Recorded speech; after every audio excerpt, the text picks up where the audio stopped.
नमस्कार, स्वागत है मेरे YouTube चैनल में।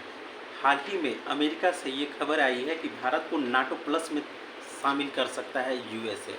भारत को नाटो प्लस देशों की श्रेणी में शामिल कर सकता है यूएसए। तो आखिर ऐसा क्यों हो गया? आखिर इस नाटो के चक्कर में ही तो यूक्रेन बर्बाद हो गया। ठीक है, यूक्रेन में पिछले 1 साल से लड़ाई चल रही है। लगभग यूक्रेन में 458 दिन हो चुके हैं लड़ाई झगड़े के। तो क्यों? यूक्रेन ने सिर्फ इच्छा जाहिर की थी कि हम सिर्फ नाटो में शामिल होना चाहते हैं। उसका परिणाम क्या हुआ? रसिया ने उसे बढ़िया से निपटा दिया। तो क्या होगा अगर भारत भी नाटो प्लस में अगर चला जाए तो क्या होगा? कहीं हमारा भी हाल यूक्रेन तरह से नहीं हो जाएगा, या फिर हम भी रसिया से हमारी दुश्मनी नहीं हो जाएगी? क्या हुआ, इस पर विस्तार से चर्चा करते हैं। देखिए, सिर्फ इच्छा जाहिर करने से यूक्रेन का जो हाल हुआ दुनिया देख रही है। ठीक है, अब यहाँ देखेंगे कि पुतिन बहुत ही ज़्यादा नफरत करते हैं नाटो से। आखिर क्यों न करें, क्यों न करें? ये नाटो ही तो है जिसने उनके देश को तोड़ के रख दिया 15 देशों में। अब इसको विस्तार से देखेंगे। देखिए, नाटो का गठन हुआ है साम्यवादी नीतियों के विरुद्ध। जब द्वितीय विश्व युद्ध हो गया तो उस समय ताकतवर कौन था, जीता कौन? अमेरिका था, ब्रिटेन था, फ्रांस था, रसिया था। तो सब लोगों ने कहा कि हमने जीता, हमने जीता, हमने जीता। चलिए, ब्रिटेन फ्रांस अमेरिका के पैसे से चल रहे थे। उन्होंने कहा ठीक है, अमेरिका के समर्थक हो लिए। लेकिन रसिया से कहा नहीं, जीता तो द्वितीय विश्व युद्ध की इस जंग को हमने भी जीता है। यहाँ पे साम्यवाद और पूंजीवाद की लड़ाई चालू हो जाती है। एक तरफ यूएसएसआर, ठीक है, यूनियन सोवियत सोशलिस्ट रिपब्लिक, दूसरी तरफ अमेरिका, ब्रिटेन, फ्रांस वाले। अब इन लोग को कहीं डर था कि पश्चिम यूरोप में कहीं ये साम्यवादी विचारधारा न फैल जाए। तो इस वजह से इन्होंने यूएसएसआर को रोकने के लिए नॉर्थ अटलांटिक ट्रीटी ऑर्गेनाइजेशन का गठन करते हैं। अब यहाँ पे हम लोग देखेंगे, यह पूंजीवाद और साम्यवाद यानी विचारधाराओं की लड़ाई है, जिसमें यूएसए और यूएसएसआर दोनों आमने सामने उस समय खड़े थे। अब द्वंद्व युद्ध होता है, दोनों में आमने सामने कभी नहीं लड़ते हैं। दोनों जानते हैं कि वो भी ताकतवर हैं, हम भी ताकतवर हैं, दोनों बर्बाद हो जाएंगे। आमने सामने नहीं लड़ते हैं, शीत युद्ध की तरह लड़ते हैं, गुटबाजी शुरू करते हैं। और इस गुटबाजी का परिणाम है NATO, North Atlantic Treaty Organisation, जिसका 31 देश है। अभी जो हाल में 31वां देश है वो है आपको फिनलैंड। फिनलैंड क्यों नाटो में चला गया?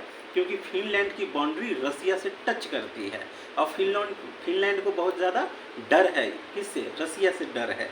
ठीक है, अब यहाँ पे देखेंगे कि यूएसएसआर से लड़ने हेतु, ठीक ना, नहीं, यूएसएसआर लड़ने हेतु किससे? नाटो से लड़ने हेतु इन्होंने वार्सा पैक्ट का गठन किया। 1990 से पहले ये चीज़ आपका वार्सा पैक्ट ये सब दिखा करता था।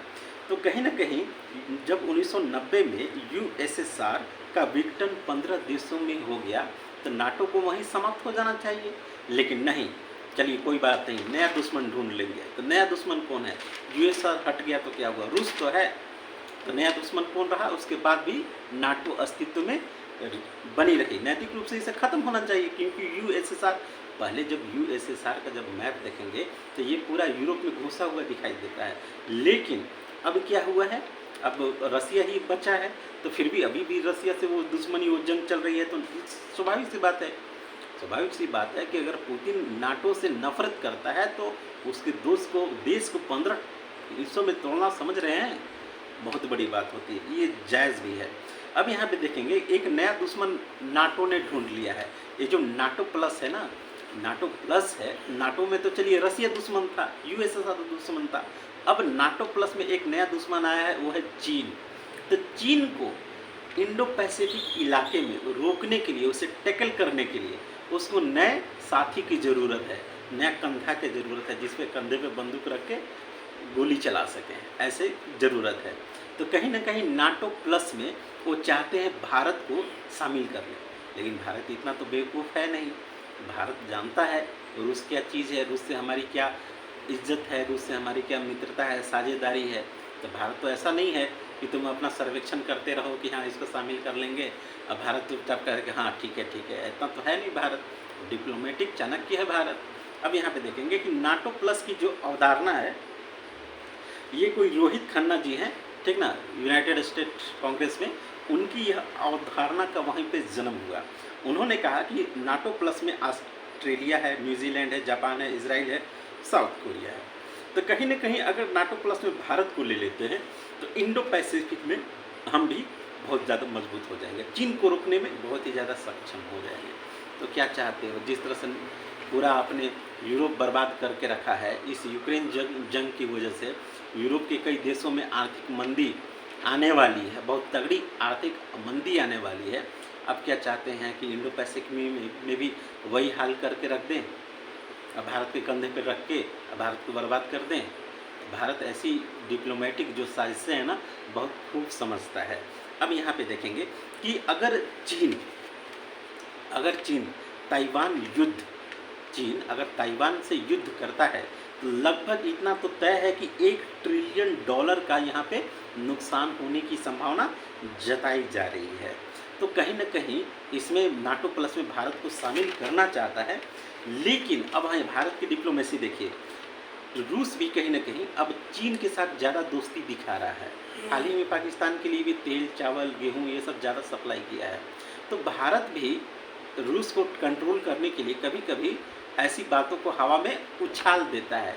यानी विदेश मंत्रालय के जो प्रवक्ता हैं वो भी एक्सेप्ट कर लेते हैं हाँ कि बात चल रही है, चर्चा चल रही है, अभी कोई ऐसा डिसीजन नहीं है लेकिन बात चल रही है, चर्चा चल रही है।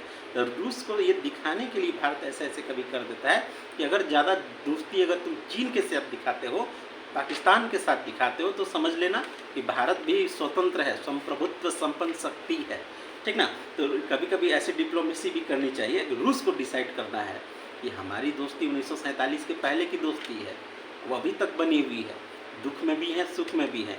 तो आप डिसाइड कर लो कि चीन के साथ ज़्यादा यारी रखना है कि पाकिस्तान के साथ रखना है या हमारे साथ रखना है, आप डिसाइड करो। जैसी आपकी हरकत होगी उसी हिसाब से हम भी जवाब देंगे।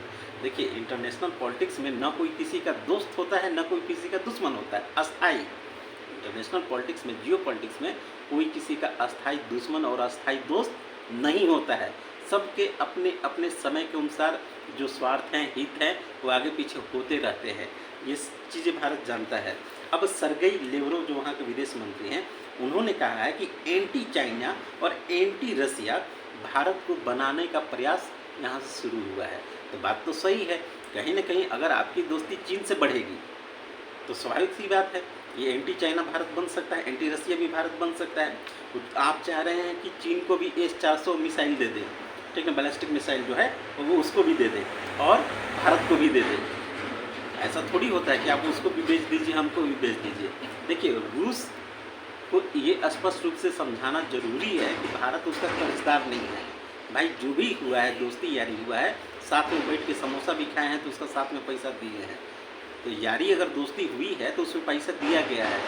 कोई भी हथियार खरीदे हैं तो उसके लिए कीमत चुकाई है, तेल खरीदने हैं उसके लिए पैसा चुकाए हैं। तो यहाँ हम आपके कर्जदार नहीं हैं इंटरनेशनल रिलेशन में। रूस को भी ये चीज़ समझना होगा।